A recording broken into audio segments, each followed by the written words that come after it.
మనిషి వ్యక్తిగత జీవితంలో ఎన్నో కుదింపులకు గురైనప్పుడు ఎంతో మానసిక వేదన కలుగుతుంది. దానివల్ల పూర్తిగా డిప్రెషన్లోకి వెళ్తారు. అందువల్ల ఆరోగ్యం కూడా పాడైపోతుంది. అలా ప్రతిసారి కొన్నేళ్ల పాటు జరుగుతూ వస్తూ ఉంటే వారు పూర్తిగా మానసిక ఆరోగ్యం దెబ్బతినిపోయి ఏం మాట్లాడుతున్నారో కూడా అర్థం కాని పరిస్థితి ఎదురవుతుంది. ప్రస్తుతం అలాంటి ఒక పరిస్థితుల్లోనే ఉన్నారు సింగర్ సుచిత్ర.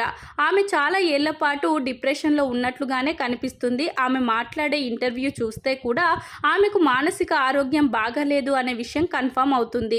అందుకు కారణం ఆమె ఇన్నేళ్ల పాటు డిప్రెషన్లో ఉండి ఉండవచ్చు. పైగా ఆమె ఎంతో అందంగా ఉండేవారు. కానీ ఇప్పుడు ఆమె పరిస్థితి ఎలా ఉందో ఆమె ముఖాన్ని చూస్తే అర్థమవుతుంది.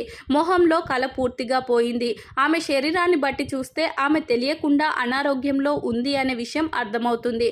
ఒకప్పుడు ఎన్నో అద్భుతమైన సినిమాల్లో పాటలు పాడిన సింగర్ సుచిత్ర ఈరోజు ఇలాంటి పరిస్థితిని ఎదుర్కొంటుందని ఈరోజు ఊహించకపోవచ్చు. ముఖ్యంగా ఆమె పాడిన పాటల విషయానికి వస్తే బిజినెస్ మ్యాన్ సినిమాలో సార్ వస్తారా అనే పాట ఆమెకు మంచి పేరు తెచ్చిపెట్టింది.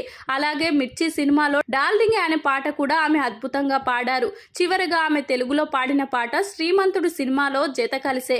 ఈ పాట కూడా మంచి విజయాన్ని అందుకుంది. ఇలా ఎన్ని అద్భుతమైన పాటలు పాడిన సింగర్ సుచిత్ర మానసిక వైకల్యంతో ఏ ఛానల్కి పడితే ఆ ఛానల్కి ఇంటర్వ్యూస్ ఇస్తూ మీడియాలో వైరల్ వార్తలు అందిస్తూ వస్తున్నారు. ఇకనైనా ఆమె మాట్లాడడం మానేసి కెరియర్పై ఫోకస్ చేస్తే బాగుంటుందని ఆమె అభిమానులు కోరుకుంటున్నారు. ఆమె మాట్లాడే మాటల్లో ఎంతవరకు నిజాలు ఉన్నాయో అబద్ధాలు ఉన్నాయో కూడా ఎవరికీ అర్థం కావడం లేదు. ఏది ఏమైనా ఆమె ఒకరి వ్యక్తిగత జీవితం గురించి మాట్లాడుతుంది కాబట్టి ప్రేక్షకులకు వాటితో ఎలాంటి పని లేదు.